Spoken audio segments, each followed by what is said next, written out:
guys? Welcome to my frequency. I'm MichaelJeralo, and today we're reacting to Eating While Broke, featuring Bone Thugs and Harmony. So this should be pretty good. Let's check it out. Hey guys, welcome to another episode of Eating While Broke. I'm your host, Colleen Witt, and today we have very special, iconic group, Bone Thugs and Harmony in the building. We got Crazy, Lazy, and Flesh. I am beyond ecstatic to even be sitting next to you guys. Thanks for having us. Let alone having Lazy How many people would like to see that album? do the cooking. El Burner, Turn on the burner. You know, what are you going to have us eating today? Well, what we're going to eat is a breakdown. Some call it a breakdown, some call it a spread. So you got your ramen noodles with a little chicken breast, a little pinch of jalapeno, sprinkle that with a little bit of Doritos to add a little crunch to it. You know, I'm gonna grill those. I'm gonna put some cheese on top, add a little flavor to it, and we're gonna have us an old school breakdown with not all the ingredients, just like one of the brokest days. That sounds like a jailhouse burrito. By the way, guys, I guess this is about eating while broke. You know, that sounds like a jailhouse burrito. Let's go.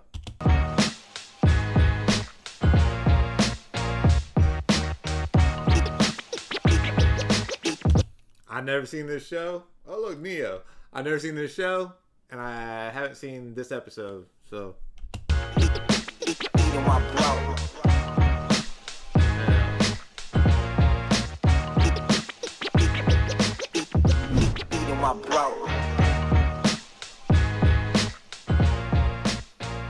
Now this is this well before Bone Thugs and Harmony, or is this during, after? Fill me in. This is junior high, but elementary, junior high, high school, 20s, 30s, 40s. We've been eating this all our life. And especially jailhouse too, because that's all you got. That's all you got. Yeah. That's hilarious. Yeah. So you know.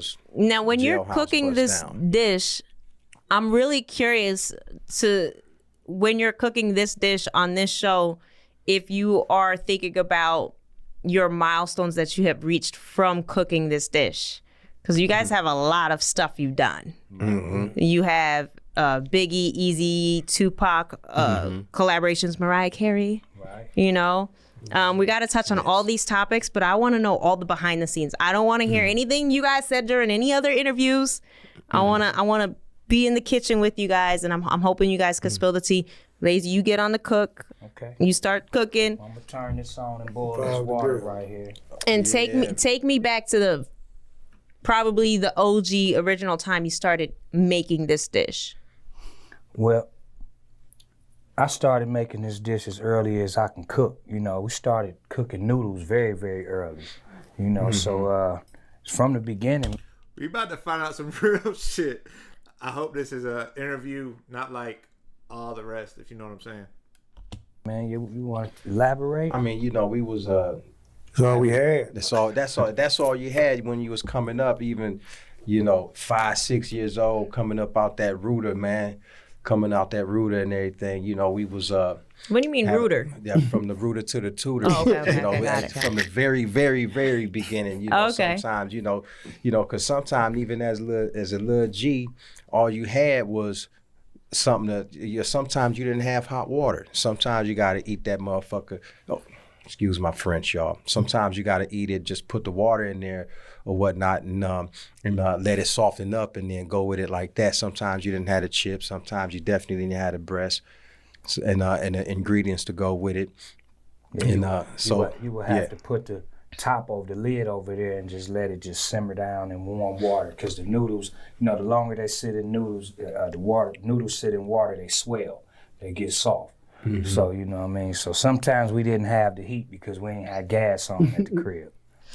So Exactly. before all the lifetime achievements and all the accolades, can you guys take me back to a time when you were making this dish and it wasn't looking good, and maybe you guys were just at a crossroads of despair, maybe? Can any of you guys elaborate on that? Talk about the Visalia when like we had on one of our stops.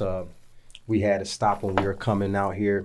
We had first been out here for like 2.5, maybe 3 months. We moved up to Visalia, and this is. I can't wait to see Lazy Cook. I hope and I pray to God that they rehearse this. I don't think Lazy cooks. I mean, I saw him barbecuing and stuff, man, but come on. Before the Eazy-E, this is before him taking us on, and you know, we was roughnecking it real tough. We were real tough up there. You know, we had came up on the little apartment, you know, that we ended up actually spraying graffiti on the walls and shit in the apartment. It was some real, Y'all was bad. They was bad, you know what I'm saying? They sprayed a B-boy on the wall, and you know, yeah, not giving a damn about, you know, getting kicked out and nothing like that. But yeah, it was you know, we was doing a couple of things to come up on a meal and everything every now and again. You know, we go. What you mean, like robbing a piece of man? Yeah, we'll hit up. You know. How old were you guys then? 18, 19 years old. Okay. Yeah. So it was before Eazy-E. So it was before Eazy-E. Yeah, it was before Eazy-E. You know, we had to do the thing. You know, the Northridge earthquake had just hit, I remember that. and we got caught up in that, and then but we was on some real struggle shit for real. Mind if I don't just shit Yeah, go back no, to you profanity. guys could curse. Yeah, So were you not guys that all much. just living in a 1-bedroom apartment trying to It was like a pursue music, it was or like a 1-bedroom, 2-bedroom apartment that we shared. You know, it was all of us together. And you know, we had a couple of homies that knew somebody. Had 2 friends that was out here going to school playing ball. They was holding down a little. I forgot what type of job it was, but they knew folks that can help us out and put us in places as we was trying to get to our goals. You know, so you know, ended up getting on a little general assistance. You know, the opportunity came to get a little bit of money after the earthquake hit. Earthquake hit, bam, it was money available for us to get. So, you know, we was able to kick in a little bit. You know, FEMA. The first time we went. About to say, that sounds familiar. I'm not trying to get all on my TikTok game on this, but they've been doing the same thing for a long time. Went shopping. you with said those FEMA? yeah, something like that. I think yeah, that was their sister's name. Shit, it was Free money. All right. yeah, But did any of you guys have to hold down jobs when you first moved here? Almost, we was damn When we near. first moved here, Yeah, we almost. thought about it, but that ain't what we was here for. We was here to become rappers for real. Now, was there any point in this journey where you guys had naysayers or someone in I'm pretty sure there was no FEMA back then, but government assistance. the group starting to say, "Man, are we crazy for pursuing this?" Was there any room for, you know, Not the like doubt that. whispers, I mean, or not was your like that. attitude just? Not like that. It might have been like, see, because when we got on that Greyhound, this is coming from Cleveland, first time we came up on the tickets, right? We came on the tickets to get on the Greyhound, say, you know, we're going to go ahead and get up out of Cleveland. It might have been an instance when we was on that Greyhound when we getting close to L.A. where we realized like, oh, yeah, shit, all right, what we going to do is the homies going to call us. When we get there, when we get off the bus, if we call them, is they really gonna come pick us up? We had doubts with respect to that. No doubts in what we doing as far as pursuing every measure Okay. to be able to start knocking on doors, to be able to start approaching or talking to whoever we needed to get to. But yeah, it was a couple of instances like, because it was real serious. We was on some real, didn't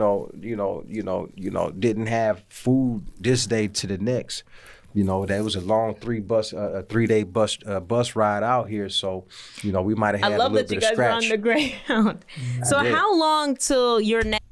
I said to this day, I know I don't know if I've seen a Greyhound commercial, but they definitely should be getting paid from Greyhound, doing advertisements for them. Bone, if y'all see this, I mean, y'all missing it. Y'all missing an opportunity. You know, I don't. Do people still take buses? I'm sure they do. Y'all missing an opportunity. Huge major milestone between that time and your huge major milestone, and what was that major milestone? Meeting Eazy-E was the first milestone because we was out here homeless at that time. And then when we got in the apartment for a few months, we was just moving around, and we finally met Eazy-E, and that's the start of our first. You said you finally, as in like you guys were like, we're gonna get to him. Yeah, we knew we was looking for Eazy-E. Our mission was when we left Cleveland, Ohio. Our mission was we was telling everybody in the hood, we finna go meet Eazy-E. We about to come back and do a video. Of course, we didn't know, so we was lying like a motherfucker. Oh, and this is your homies in Cleveland. Yeah, the homies in Cleveland. Yeah. It's like, y'all ain't gonna come back with no Eazy-E. Quit playing. Yeah, we telling them. It's like, watch. You know, little do we know, we speak in reality and into existence by telling them, yo, we finna come back with a record deal. We gonna come back with a video crew.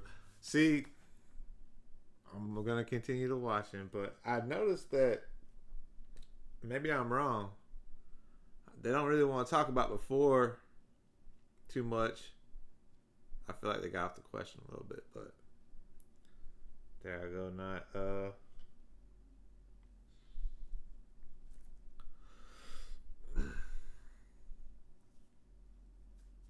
But now we back into what we all know. With a whole situation we gonna be on, and we gonna come back with a bus and camera crew, all of that. So so this is we had a bunch of homies that was supporting us and always still to this day, even before we made it, was supporting us to the fullest. So they was there, but you might have had a few, maybe one or two naysayers here and there, though. Like, yeah, y'all niggas is crazy, thinking y'all finna go do anything like that. So how did you guys approach him? Tell me the backstory, the stuff that nobody knows about, please. Yes, indeed. Well, Craig, you want to? Yeah, jump in. Let's talk about. I don't know what else to talk about. You got to go back, man. But he went to jail, so I know he made the jailhouse burrito. Chime in as far as like how they come about. How'd it come about? How'd you guys catch him? Oh man, we just kept putting in phone calls to us all. Like somebody from Cleveland gave us his number. Mm-hmm. The number said Ruthless Records, and we just kept calling every single day until the receptionist there was like, I'm gonna make sure he call y'all back today. Mm-hmm. Y'all been calling every day, I'm tired of y'all. I'm gonna make sure he call y'all back, and he called us back. That's funny. So he actually called us back. Yep, and that was a major situation for us because, we struggled and hustled real hard to get to that point to even just get, to get on the phone with him. Mm-hmm. We ended up getting him on the phone, auditioning on the phone. Mm-hmm. And where did you guys do it, on speaker? No. I think so just put the phone out, because I don't think that technology was out back then. It was one of them phones back in 1993 or 1993, then 93. The cord on it, you pick it up and you dial and you know what I'm saying. Yeah. So we talking, and in order to hear his voice, you got to pass it. But when we was rapping to him, me and Craig just sat the phone right there and was was spitting to him like that. But we spoke to him a couple of times though. The initial conversation, laying busy, had smashed to the store, but we had talked to him a couple of times on the phone before we decided that he was telling us that he was on tour at the time, and that's why it took so long for him to hit us back. But he did that. The receptionist, lady by the name of Keisha Anderson, promised us that he was gonna get, I'm gonna make sure he call y'all back, and she came through with her promise. He called us back and told us we was on tour. Matter of fact, I'm gonna be in Cleveland. I got a show in Cleveland. Why don't y'all come rock out? Y'all want to do that show with me? So that was your next opportunity right there. That was. And then did you guys get on a ground bus? It wasn't official. Greyhound bus. We go easy. Yeah. So we go Greyhound. So we. No, he didn't actually invite us to be on the show with him. He just told us he had a show back home, and we decided we gonna get back to Cleveland so we could open up that show because we had hookups in Cleveland that. Okay. Yeah. So definitely wasn't officially etched in stone. Yeah, we still had a few more hurdles to jump through. So we spoke to our folks, ended up getting bus tickets back home. I love it. So we back on the 3.5-3-day trip back home. You know, we get there, our folks hooks us up to be able to get a slot on the opening slot, one of the opening slots on the show. We do our thing, of course, hoping that Eazy-E get a glimpse of us, and he didn't. He did not? No, he didn't. You know, oh, wow. You know, because that's the way it go. You know, you got whoever your headliners are for the shows or whatnot. They not finna be out there, you know, checking out no opening acts or whatnot. So, you know, but you know, we did what we had to do, and stuck around to watch Eazy, of course, watch him do his thing, and they rocked the house. Him, Gangsta Drace, the BG Knockout, of course, DJ Yella. They all was there, did their thing, and everything. So, what was that next milestone that got Eazy to make a move? Definitely, we was there after they were done doing what they had to do. We was like, okay, how we gonna make this happen and get this in? And so we tried to follow him backstage. Me and Lay made it backstage to holler at him while we was back there. Lay started spitting some rhymes, and we had, I think, Naki was out there, DJ Yella was out there. You know, Eazy-E stuck his head out the door, and immediately when he heard that sound, he stuck his head out like, yo, y'all them cats that was rapping for me on the phone, that's y'all? Like, yeah, okay. So he invited us in. He had already had company. It was already like 10, 15 people crowding his dressing room and everything, trying to pitch themselves to him and everything. But me and Lay kind of like went in there and held it down. I want him to talk from maybe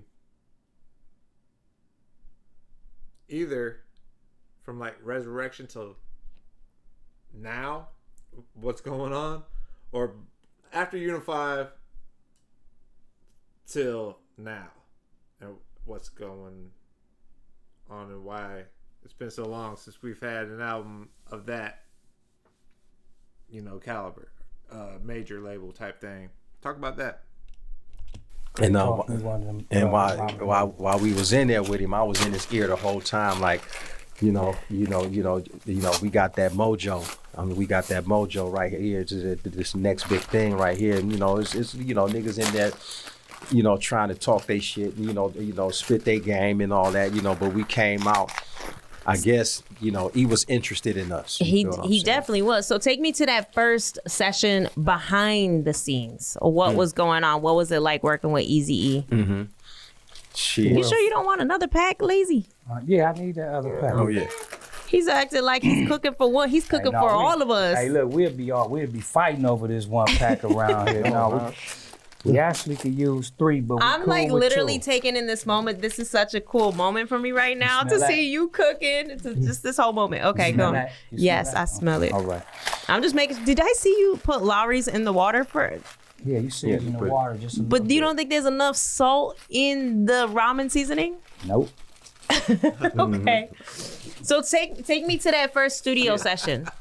That first studio session was like, you know, it took us less than a couple of weeks to get to complete the EP, but he let us do our thing. You know, he let us do our thing. That first studio session, it was just us.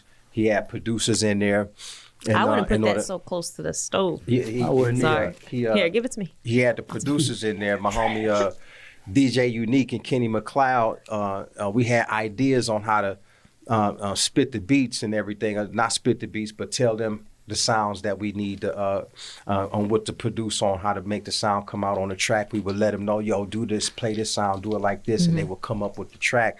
That's how some of the first few tracks was made, by just humming it to them, humming the sounds, humming the tune to them. And DJ Unique and Kenny McLeod was the man on the keys and whatnot, and making it happen. And then he came back with tracks as we hummed it to him. And I hummed it to them. They came back with the full tracks, you know, loaded. So, you know, but he let us do our things off the rip. I don't think he got in the studio with us as far as on For the Love of Money. You know, Eazy was the businessman that, you know, that put the whole situation together. When he asked us what y'all want to do, he cut us loose in the studio. Okay, nice. He let us run it and do what we had to do and come up with the records and the ideas that we needed to come up with for the creeping on the come up, and to make it the eternal East 1999 Eternal record happen. Because we knew Eazy-E for about 15, maybe 18 months. Okay. The last 18 months of his life, we was close. We was like brother. He was like the 6th Bone member. Mm-hmm. So when you look at just because I have to cover a lot in a little bit of time, when you've worked with Biggie, Eazy, Tupac, Mariah. I have to throw Mariah in there. Man. Mariah. Biggie, Eazy. Who am I missing? Tupac. Yeah, Tupac, Biggie, Eazy-E. Got Mariah. Biggie. Yeah. Okay. So I want you guys to you could choose your person and tell me like what was the most memorable part about working with that artist. You could go first, Crazy. I mean, to me, my most memorable was none of those collaborations. It was with Phil Collins. Really? The song we did with Phil Collins, and that was memorable because nobody was expecting it. Phil Collins had never done anything with any rappers ever before, and we asked him to use the song, and he agreed. So like we pushed the envelope and asked like, let's see if he'll be in the video, and he was like, only way I'll be in this video is if y'all come to Switzerland. And we was like, we'll be there next week. And Phil was there like... You got on a plane that time though. Oh yeah. Plane. Phil was there, he was kicking it, man. He was hanging out with us just like... And he told us the reason he cleared the song because it was one of his favorite songs. And he was like, I figured if you guys liked it, you must have good taste in music. So I was like, okay, yeah, that's what's up, Phil. And we gave him Bone name. We call him Phil Bone. Phil Bone. Wow. Yeah. Phil Bone had a castle. Wow. Phil Bone had a castle. He ain't had no mansion. Phil Bone had a castle. Oh yeah. They call him Sir Phil out there. Sir Phil. Sir Phil. That's amazing. What about you? Well, I like to think that it's a few of them. I got the session that I had with Big Pun, of course. Like when E did and I'm gonna say Biggie Smalls because that session was absolutely stone cold rock and roll. You had you had the Junior Mafia up in there, Lil C's and them up in there, Puffy up in there. Big Biggie Smalls up in there, and it was cold, man. We had the Hennessy, we had the Endo. It was one of those sessions and everything. It was real crazy, 20, 30 deep, and you had Mo Thug. We had the Mo Thug records up in there, and it was just one of those super duper nights. We got super blowed up in there, and so. But dealing with, and I got others though, Big Pun too, when he came through, went to go do a record with Fat Joe. Fat Joe brought Big Pun in there, and he ended up getting on the record, writing the hook for the song "No Mercy" on my solo album and everything. What in particular about those sessions stood out that made him more iconic? The genius. First of all, the genius in Big Pun because he came up with the idea for the record. You feel what I'm saying? He wrote the hook to it on the spot, not even know he was writing at the time. He penned it just in a matter of minutes. Said, I got something for the hook. Man, the dude was a genius. You feel what I'm saying? And helping us come up with the topic. And he did that. It was his debut. It was a professional world debut on the Flesh and Bone solo album. So that broke Big Pun. And it was the rest was history. Okay, and then Lazy. I would say. We had so many. I would say probably Mariah Carey. Thank you. I was pleased. I was manifested it. I said, please say Mariah. Please. Because Crazy and Wish had did most of the song already. You know what I'm saying? So when we came in, it was like everything was basically laid out. But I remember Mariah Carey. This might sound odd, but she had the greatest gifts in the world. She showered us with love. She really spoiled us on that session. On a silver platter. See, I only use a half of Yeah, because you added all that Lowry's. Yeah, it wasn't even all that law. Did you see that sprinkle game I had? I said, yeah. What you talking about? So you're saying because Mariah, showered you guys, made the session comfortable? Was her personality? It was like. Was she like the homie? She was the homie, the great host. You know what I mean? Great host. She was the host with the most. You know what I mean? Her kindness, her generosity, and then the skill in which how she did doing her thing. You know what I mean? And then she started flipping the flow. So the impression that was left on me was like, this girl can sing that high note, rap kinda, and sing it, you know what I'm saying? So it was like, it was incredible to see what she was doing, cause you know, that was one of the first super duper stars that told me, she was like, I'm gonna do this like crazy, you know what I'm saying? So that was one of them sessions that was unforgettable because she was Mariah Carey. Heck yeah, heck yeah. Let me tell you, Mariah. She is Mariah. Mariah. I'm always gonna be a fan of like New Yorkers, of course, but Mariah is not only talented, but the fact that she can write so well, so freaking well. You gotta give. I love a good writer. In this age of non-writers, do you guys know who the writers and the non-writers are? Well, you could pretty much tell. Yeah. Okay, I'm gonna throw out some names.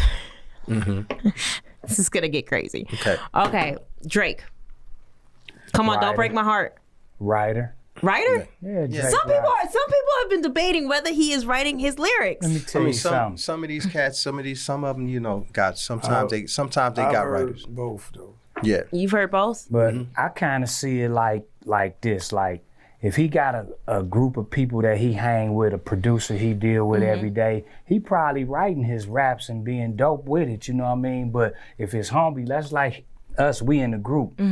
Craig can come in and be like, that line could be stronger, you know what I'm saying? So you do have help besides yourself sometimes along the way. So, but I think for the majority of the part, all them songs, he ain't write none of them. Or writes most of it. I definitely think he wrote most. I think he's a great rapper. I hate his singing, but you know. I think he had Drake a lot of help though. You can't be in a situation like that and not have still help. Especially the longer you get in your career, does it get harder and harder to keep up? No, it don't. You know, because if you love the craft, you're gonna be able to come up with ideas and keep the pedal to the metal.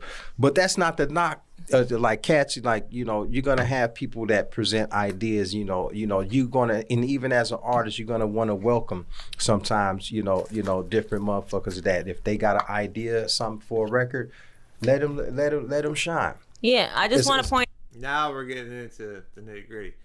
Fuck a ghostwriter. Point out that Lazy just added. Is that mayonnaise or Miracle Whip? It's mayonnaise. He added mayonnaise to the ramen with the jalapenos, the chicken, and the spritzel, and he's adding mustard. I am highly getting nervous about his ramen right now. Okay. Okay. What did we call this ramen again? What did we call this? Way low, you love me in the morning. That's hilarious.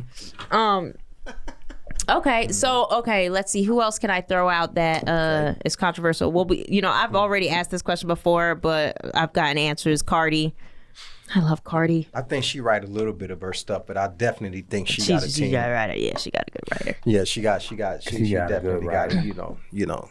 Yeah. So there was this big thing on the internet recently where I think Mos Def said that Drake is considered pop. What do you guys think? I'm gonna tell you right now, I completely disagree. I think the first rapper that ever went pop was 50 Cent, and I stand here and I stand by it and I stamp it. And I hated that he hated on Ja Rule while I thought it was Eminem. Being pop. He was like a super hypocrite during that time. Not trying to. I mean, he to me, he has some pop records. Yeah. So do we. It ain't. To me, it's really not the artist's fault when you cross over. We wasn't trying to cross over when we made Crossroads, but we crossed over. So sometimes the artists just get good music and it takes them there, and some people get mad about it. And I like that answer too, because it's like, at the end of the day, it's art, it's expression, right? And, however it comes out is how it comes out, Yeah. And that's the thing about hip hop. See, hip hop takes on all types of different fashions and everything. Just like Cray said, you're gonna go at some point. Some of us do crossover, but it's still hip hop. But you got to recognize the fact that show that love, give them flowers. Them ones that did make it, that they propelled into that pop arena. You feel what I'm saying? They took the culture took in there. You feel what I'm saying? So, but it's still hip hop, and that's what makes it. I think people want to hold hip hop hostage as this like gangster tough thing, and it never really. I mean, if you think about the origination of like LL Cool J, it was never originally meant to be just this angry, stereotypical thing. So, one thing about hip hop is like. I understand hip hop is just turning 50 years old. In human years, that's old, but in like when you were dealing with a genre, that's not old at all. Hip hop is still very young and immature. We still don't even understand how to treat the legends yet. You know what I'm saying? Like, so we need to understand that different genres can coexist within one genre. You know what I'm saying? You could have hip hop, you could have rap, you can have conscious music, you can have gangster music. You know what I'm saying? Like whatever you do it's all going under the umbrella. Like hip hop birthed a lot of things. Like it just didn't stay the same. It shouldn't have. No, exactly. It birthed a lot of things. I am just going back to what you said though. You said they don't know how to treat the legends. Can you talk more on that? It's just Hold on, I'll be right back.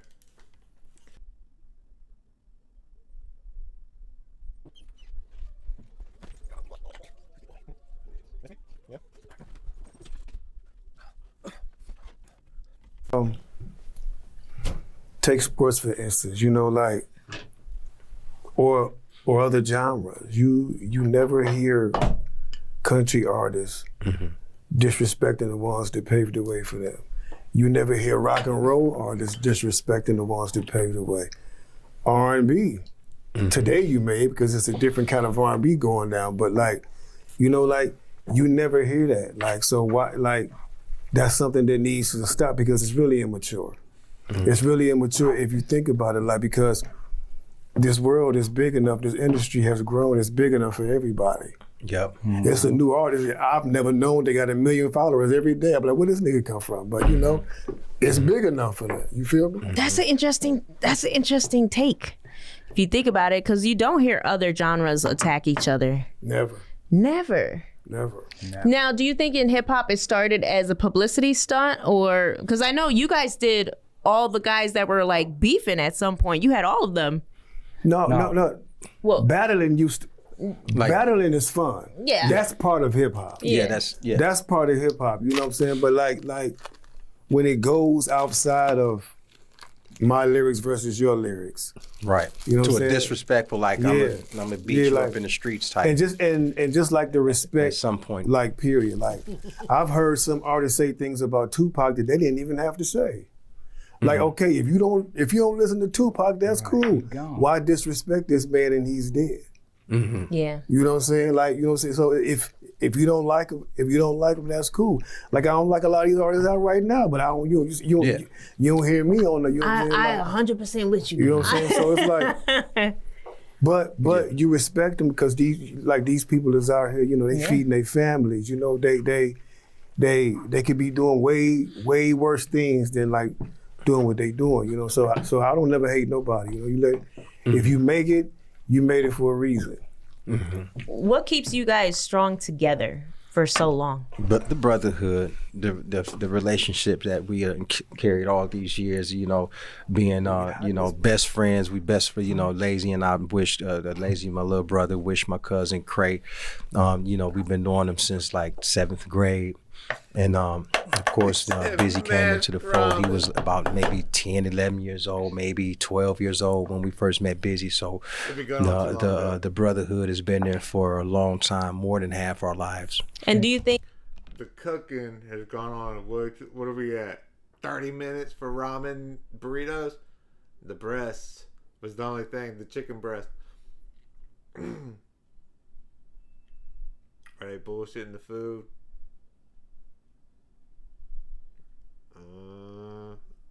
I think that there's like I have girlfriends that my best friends are all based in New York. I'm from New York.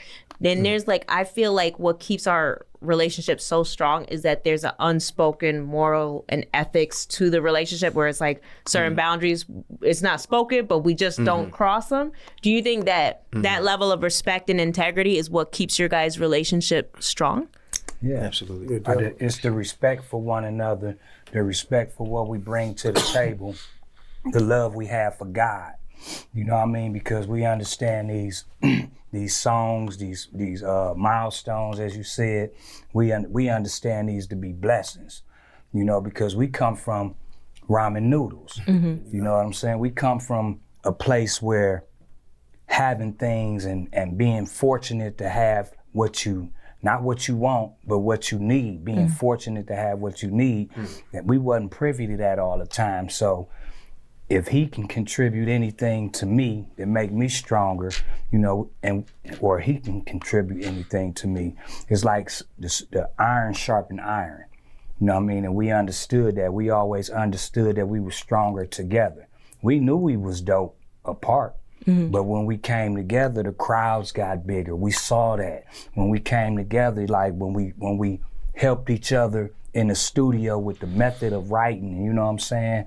All that, like those experiences is what is really what kept our group together. The struggle was real from the first, from the jump, I mean, and then we were family on top of that. We was the only ones we had to lean on. So when it was time to go steal some ramen noodles, I go get the cheese, he go get the ramen noodles. You know what I'm saying? You get the jalapenos, and we just distract the people in the store, and we work as a team. So sometimes you have great, and I've learned this now that I'm approaching almost 40, guys. You know, I'm not at the biggest milestone yet, but I've learned that sometimes you have people that are great when you're down, and then you have people that are great when you're up. So when you guys were up, what were some of the challenges you guys faced as a group? I mean, just being, you know, people. Flesh look hungry. Flesh looks hungry. Just trying to pull us in different directions.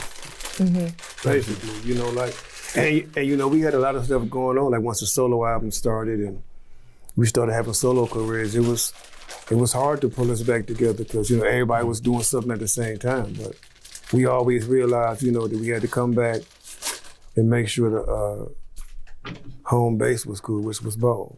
And we just always came back together like that, always. But it blew up on us so big and everything, and whether we was ready for that type of stardom or fame or not, it was something that took us into a whole. We knew it was gonna happen one way or the other, but it just took us to a whole nother stratosphere, and everything that came with the territory, and you know, had its ups and downs and everything. I even went through my spell, ended up going to the pen, came home, was able to pick up the pieces to the puzzle all over again. But the experience and all that, it was that, you know, and this is our 30th year, you know, we celebrating right now 30 years of Bone Thugs and Harmony right now. Shouldn't Flesh be cooking this? I bet that motherfucker was eating T-bone steaks. 2024, so we learned how to deal with the snakes in the grass, the motherfuckers trying to divide this and divide that, while still respecting and having support for one another for what we trying to do individually. And having right now, you know, we respect and love each other enough, you know, to let each one of us be the individuals we are and handle certain situations and delegate certain situations and trust each other enough to do, and you know, help continue to build the brand, no matter what it is. You guys are all individuals, so have you guys learned to recognize how one person moves and go, oh, that's how Crazy moves, that's how Lazy moves, that's how Flesh moves. Well, you know he gonna do this. All right, I like that question. An hour of cooking these ramen noodles.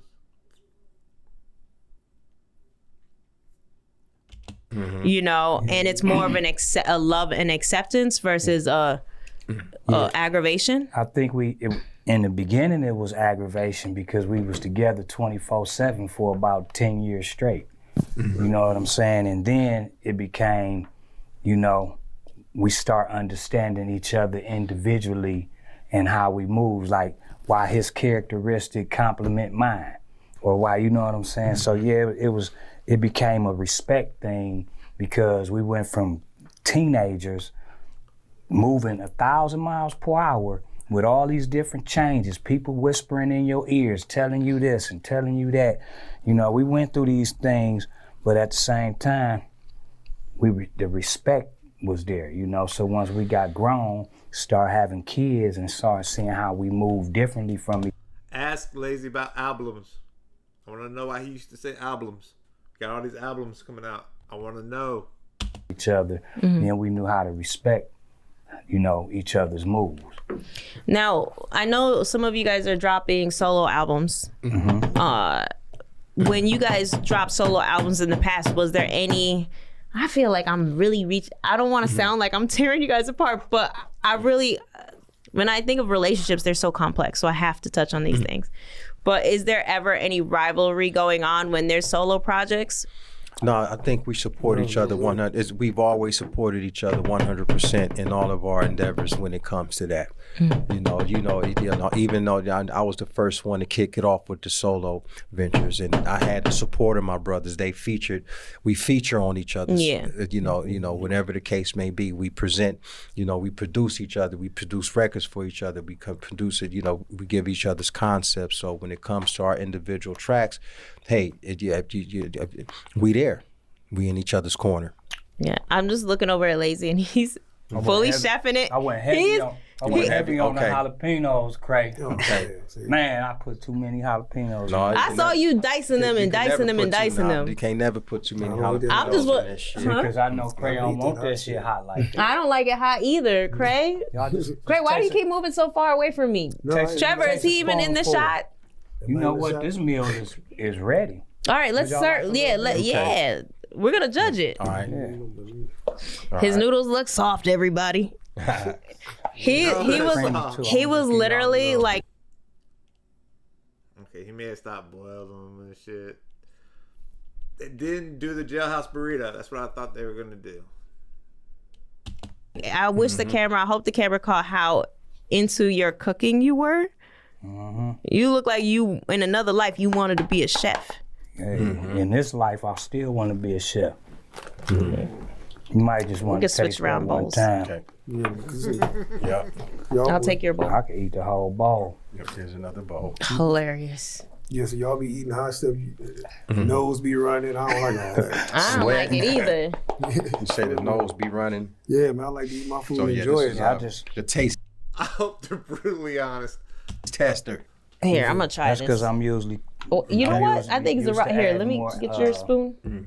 I'm used to add Let's more see. noodles, but All right, let's try it. Taste Okay, test. all right, Taste go to test. taste test, I'm y'all. gonna try and avoid the jalapenos because I'm like Okay. crazy. I'm not trying to eat something hot. Oh, You this. avoid it. Yeah, it's all over the place. That's a damn good bust down, like. Yeah, all it's right, good All though. right. it ain't bad. You know what? Good. It's good. It's spicy though. My goodness. But it's about My goodness. You can't even. all You're right. You couldn't even right. avoid the. at all. Woo. No matter what you eat, But you know what? it's good. Good The flavor. last person that made ramen on the show, I really enjoyed it, and I'm not gonna lie, the bust down makes it into the Olympics of ramen. Yo, Lazy, I'm thoroughly impressed. See, we could have used some sardines. Oh my! Sardine. We could have put the sardines with the put a little olives on there, you know. But like I said, we ain't have all that money Slices, for come that. on, bro. Yeah. You know what I Yeah, think? oh yeah, back in the day, we too broke for that. You know what I think really makes it unique is the cheese. Okay. But my goodness, if you would not have put so many peppers, me and Crazy could really enjoy this, Yeah, for real. right? Like, don't you want to eat it? But you're like, man, I know it's gonna hurt.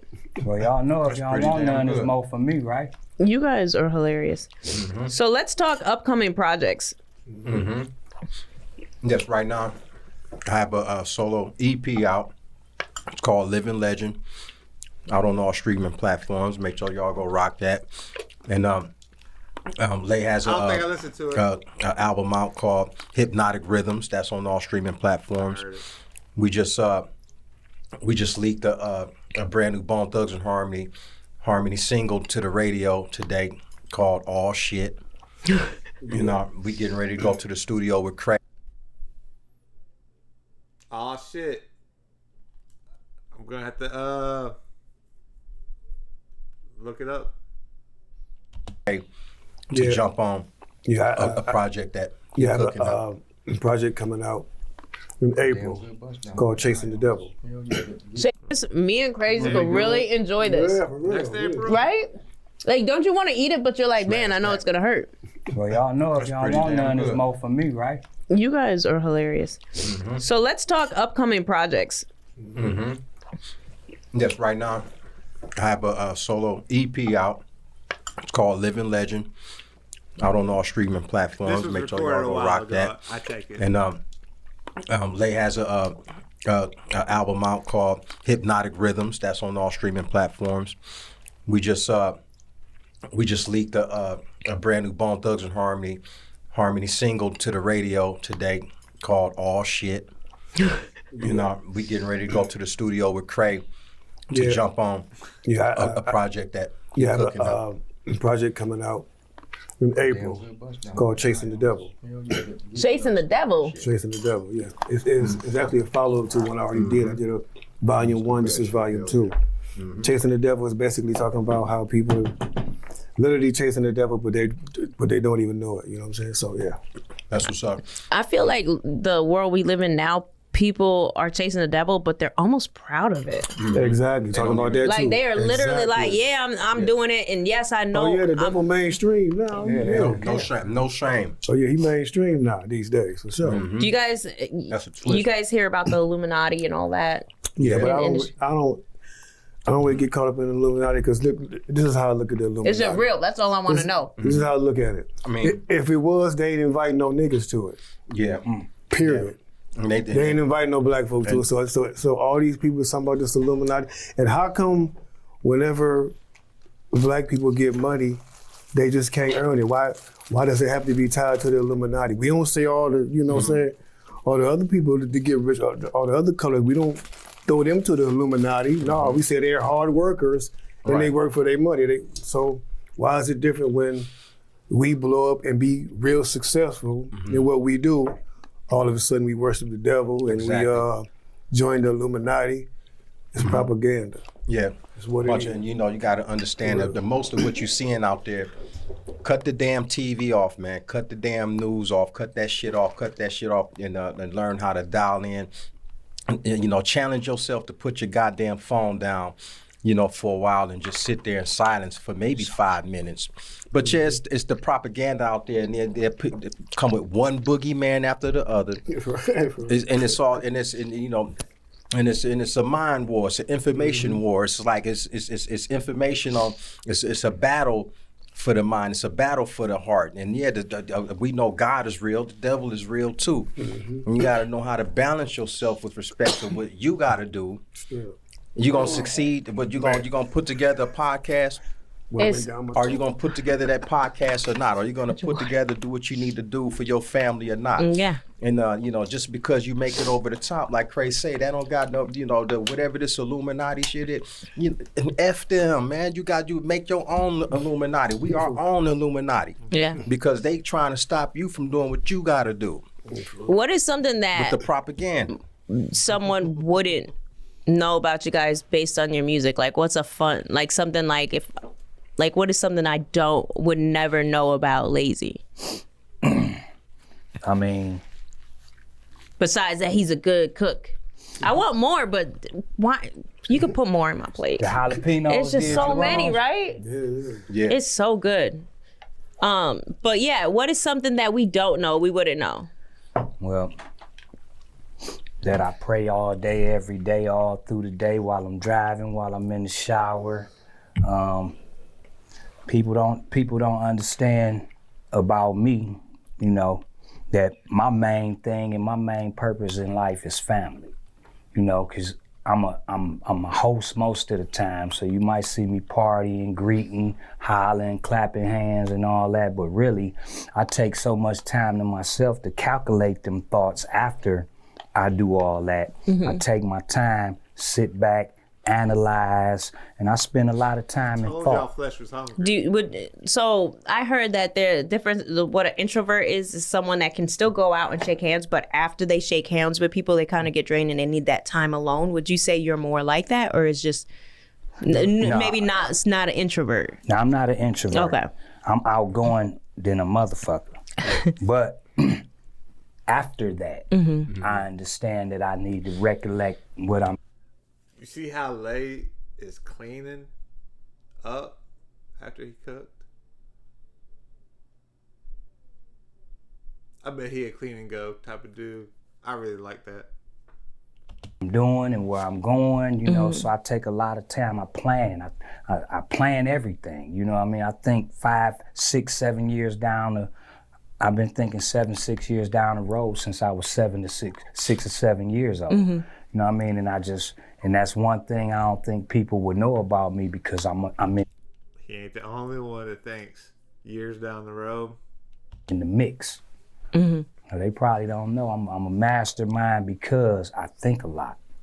I like that. What about you, Flesh? I mean, it's a couple things out there. You know, I like to fish a little bit. I like to gut and chop the heads off the fish and gut them up and everything and skin them and all that good stuff and everything. And I've played lately, you know, probably taking up more, learning how to really do the seed germination with or without soil and germinate seeds and, you know, growing pots and growing raised beds of veggies and stuff like that and everything. There's a few things that Flesh and Bone that you know, and that's the main thing, the main hobby that I done picked up, that I done found myself, you know, spending a lot of time with those plants, you know, sitting around those plants, you know, just spitting off all that good oxygen on me and everything. I like the smell of the plants that I sat there and garden and be surrounded in my little, you know, I could walk through like a maze of just, you know, different types of plants. Got the tomatoes over here, the cucumbers over here, you got the cilantro right here, you got the basil right here, you got the, you know, and it's and you know, and I got a little, you know, it's just an amazing situation where it's a side of me that most folks don't know about. I like that. What about you, Crazy? Man, some the people don't know that. I don't know. You know, it's I'm gonna tell you right now. I'm gonna point out one, man. Your hair accessories are beyond divine. Like they are. Your hair game is crazy. All right. Thank you. Well, I mean, you know, I'll probably say I'm more of the introvert because I don't want to be fucking people like that. You know what I'm saying? You know what I'm saying? I got you. No, you know, I got, like, if it ain't, you know what I'm saying? If it ain't my family, you know what I'm saying, my brothers, is like, you know what I'm saying? I got to really know a person like, you know what I'm saying? But you know, when I'm in public, I do what I got to do, but I've always been cool with the back scene, with playing it, being in the back scene. You know what I'm saying? I'm cool with that for real. Now, are you guys currently reading any books that you think you would be willing to share with, you know, our audience to? It all depends on if you're gonna get judgmental or not, learn how to, you know, think. You know, I would share a lot of stuff, but I think I might, you know, just for the sake of holding on, I'm gonna let them share some of the stuff. I will share, but you know, you got to be a little bit open-minded. You know what I'm saying? But I don't know. I'll share some stuff that I'm reading. Well, you want me to go first? Yeah, go first. So I like to introduce like younger people to, I read a lot of inspirational books. You know what I'm saying? It's a book by James Allen called So As a Man Thinketh. You know, book about this thick, not too big. I pass it off to my children and people when I see that they need guidance. I give them this book, and it's by James Allen, and it's really about the things you put forth in life is the things you get back. Basic stuff, but put in a way that any man can understand. any woman can understand, and it's inspiring. You know what I mean? I read a lot of autobiographies. You know what I'm saying? Like, I read books like Nike, Just Do It, that book. You know what I mean? I like the stories of a man that reached greatness. So I can try to follow in some of the footsteps, you know. So I'm more. I think this is a question that Lazy was like, ask us this. Because Lazy, he's a writer, man. And I'm not saying that others aren't, but he's an Arthur. He writes books, man. Of an inspirational book reader, a Bible reader, you know what I'm saying? And that's what I do. I stay on the inspirational side when it comes to books. No fiction or none of that. I'm the same. I've always avoided fiction since I was a little kid. I just never got into it. I don't get into the space. Yeah, I'll wait for the movies. Yeah, really. Like one book I'm reading now is most of the books I read is like spiritual books. I'm reading the book now. It's called Revelation. Is Grand Climax at Hand. Basically, a book that breaks down the book of Revelation. That's a hard book to break down. Oh no, but once you read this book, you totally have the understanding of it. Like, most definitely. What's the name of the book again? It's called Revelation. Is Grand Climax at Hand. Okay. Now, when you read that book, do you think we're at the end of times? Oh, I know we are. Okay. I was gonna say, because the first time I read Revelation, I took the Bible on. I read the whole Bible. Revelation is the one book that I definitely 100% was like, you know what? I don't think it was almost like listen to Jay-Z. Like, I feel like there were certain Jay-Z records that I couldn't comprehend at the time. I've read the Bible 3 times. I skip Psalms every time. I'll be right back. Time. And Revelation was one of those books like at times. Oh, I know we are. Okay. I was gonna say, because the first time I read Revelation, I took the Bible on. I read the whole Bible. Revelation is the one book that I definitely 100% was like, you know what? I don't think it was almost like listen to Jay-Z. Like, I feel like there were certain Jay-Z records that I couldn't comprehend at the time. And Revelation was one of those books, like, at the time, it just was so much that I was like, you know what? I don't think I can understand. Maybe if I go back now. Oh, yeah, definitely. Yeah, well, you know, it's some of the similarities, things that go on. Like, if you look at the news and read Revelations, you be like, it's really happening. Yeah. Exactly. You know, so. You know how they say the revolution was being televised? The revelation is being televised today. Straight up. Wow. For real. What about you, Flesh? You gonna give it up? Well, I've been, I don't know if y'all ever heard of Alex Jones though, but he's like one of the, from David Icke to Alex Jones. He has a couple of books out now. One of them is called. That's my phone. The Great Reset. The Great Awakening. Sorry, I thought it was on. It's a real eye opener.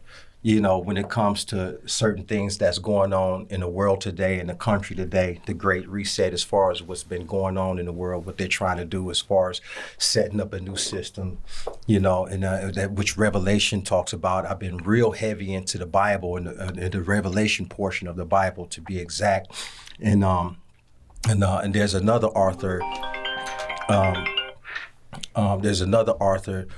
By the name of Mark Levin, and he wrote a book called, and it's a real it's not that controversial, but I'm gonna just spit it out there. It's called "The Democrat Party Hates America," and he wrote other books that and I pretty much a big fan of this man because he's a constitutional attorney that breaks down the Constitution in a real. He'll put it in a very educational light. You get a lot of education. If you never heard of him, go look him up. His name is Mark Levin. I believe he's one of the scholars of big scholars of our time.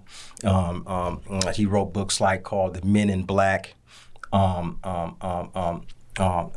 it's quite a few. I got all of his books, but he's just breaking it down how how pretty much is just a lot of influence going on as far as with respects to how a lot of these parties is even no matter if some of these party officials are communists, actual Marxist communists dressed up under the banner of a Democrat or Republican, but in reality they're communists. So I wanted to, and it's a whole information. That's why it's like, it's a famous website out there called InfoWars, and and that's one of the things that I've been real heavy into because it's real eye openers. They go all across the spectrum, and it kind of like gives you what you need, how to protect yourself against, being shut down by a hateful Marxist communist. If you look in the history and look at the history of communism, and this is explaining how, pretty much how, the government is corrupt and hijacked by these communists. Yeah. So not trying to segue, but I do want to know what you guys are doing in Cleveland. Oh yeah, man, we trying to do a lot of things, for our community, like where we grew up at, trying to work on this project to help revitalize like where we come from. We want to put a Bone Thugs and Harmony museum there. We want to help the community out like in any way we can. We want to call it the Harmony District. Nice. So when people come to Cleveland, it's going to be an entertainment district. So when people come to Cleveland, they're not just saying they want to go downtown. They're talking about, I want to go to the Harmony District, see what they got going, and it's going to be establishments that features Bone Thugs and Harmony. Like we're going to have a restaurant, a Harmony Cafe. I like that. You mentioned a museum, like a museum. You know what I'm saying? Museum right on the corner of 99th and St. Clair. If everything works out, so that's something we working very closely with the city. And then what else can we expect from you guys in 2024 and beyond? Books. We definitely working on memoirs. They got a poetry book that he's working on. I'm working on a memoir that I'm in the middle of. It's just getting real good. It's we got talks with a couple of big time producers that's showing interest in the Bone Thug film. We don't know if it's going to be a biopic. I would love that. Or some type of docu-series, sort of like how Wu-Tang did theirs when you got season 1, 2, 3, 4, 5 or whatnot, because the Bone Thug story is so extensive. It's going to be impossible to squeeze the Bone Thug story in a 2-3 hour movie. Maybe that's why they don't want to talk about their past, because they're going to include it in that and they don't want to ruin nothing. Maybe 2-3 seasons, 4 or 5 seasons. And we also, we got a podcast as a group that we're doing. Crazy Bone came up with the idea. It's called Thug Stories. So we working on that. Individual music, Harmony House Entertainment. I work with all of our kids. I work with my kids. I work with all of our kids because they came together as they grew up and they do things together. So, just really capitalizing on everything entertainment. Entertainment, educational, just giving back to where we came from and just making an impact on what we're doing besides just selling millions of records. So now we're moving into the realm of our give back, your legacy, impact, and give back. Legacy, yes. Yeah. My final question, Lazy. When it comes to this music industry, is there some seedling that the world is not privy to that's behind the scenes that you could share with us? Okay. That was a hard nugget for you to swallow, per se? Just the music industry, period. The way that they misappropriated our contracts, the robbery and the thievery that went on, I always There's a reason they're not talking about a new album. Myself, like today, I think the internet is so important because we with our fan base, I don't know what it is. Maybe this has something to do with it. Can be independent without giving 80% or 90 or 78%, the bulk of our earnings for our creations to somebody else to handle, So the industry was built to keep the artist blind. Yeah. You know what I mean? Especially, that's why they play on the age thing, the age variable. Because, you know, if you're a young artist, they can dangle the carrot in front of your face.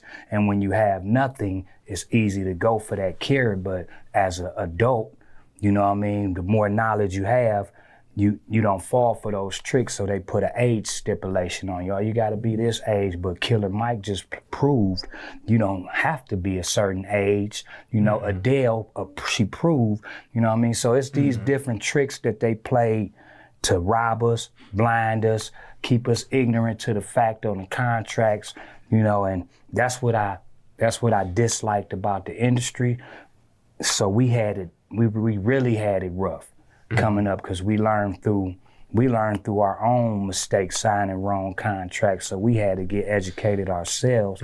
And now, you know, these days you have more leeway to handle, that you have more control over your career. So the industry, for me, the recording industry is now podcasts and doing these different social things. media, like it's at the press of a button, you can reach your fan base versus Now, back in the day.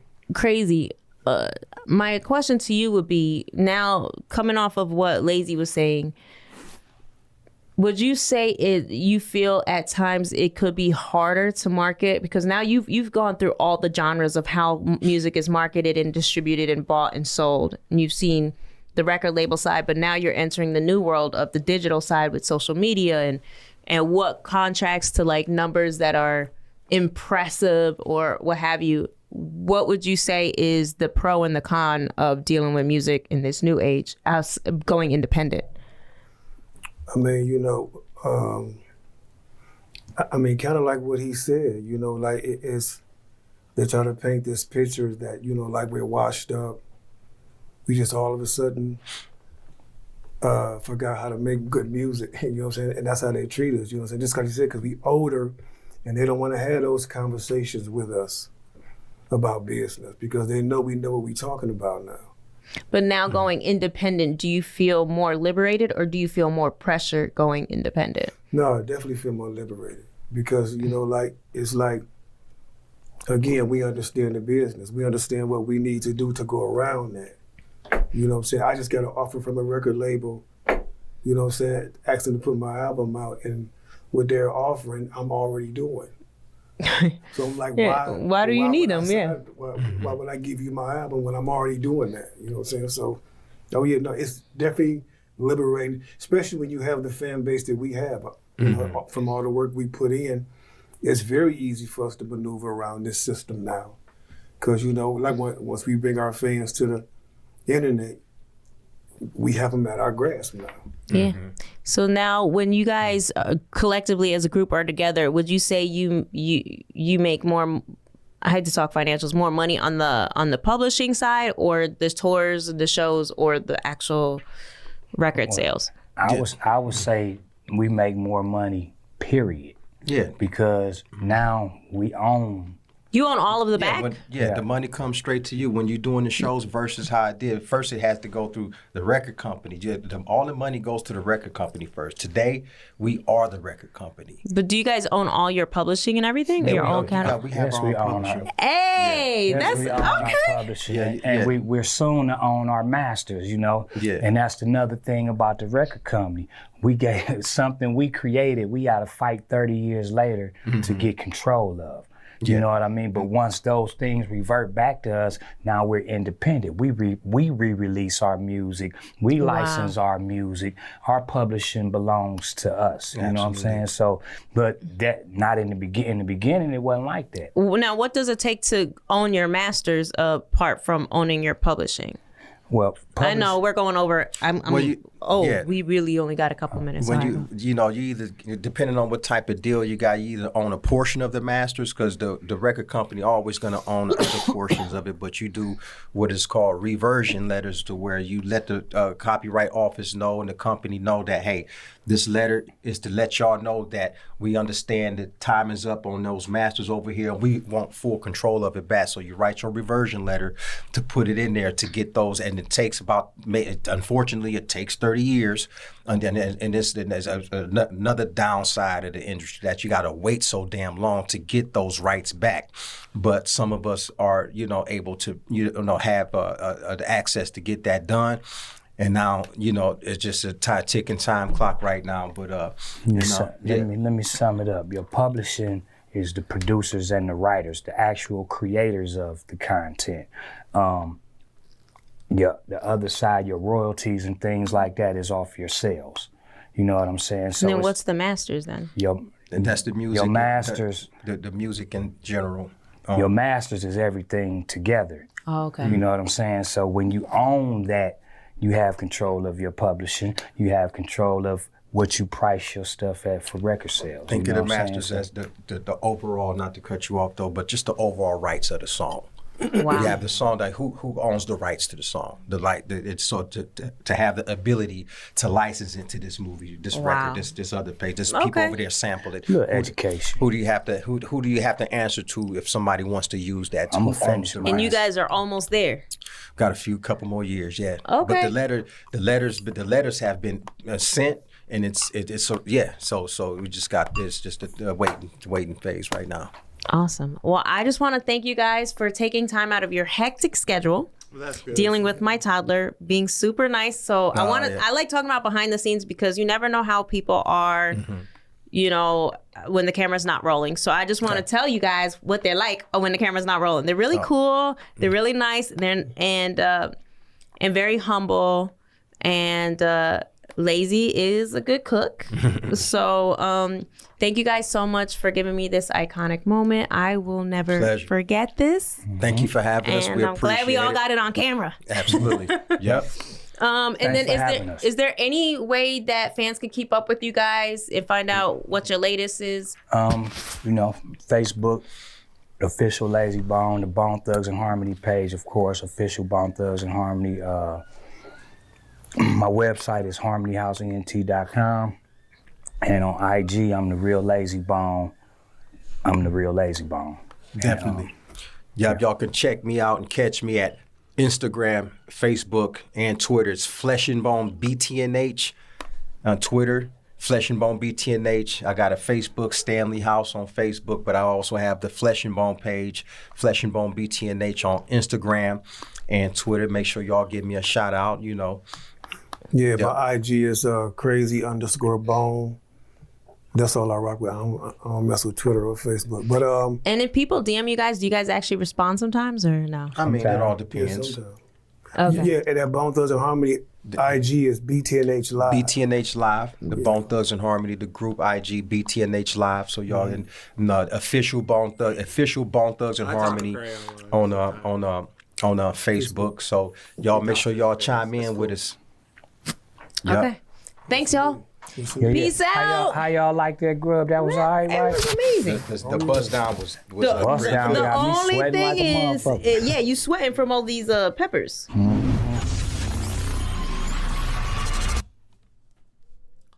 I wish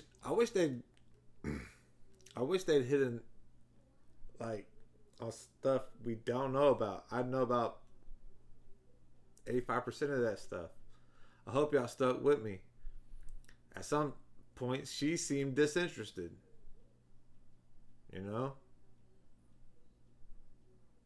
Other than that, and the food, I just know you cook ramen for 30 minutes and it's not good. But they ate that shit. They ate it all. You could tell they ate it all. So maybe, not always right. I don't know. Thanks for coming to hang out with me. Like, subscribe, turn on notifications, comment or don't. I really don't care. I'll talk to y'all next time.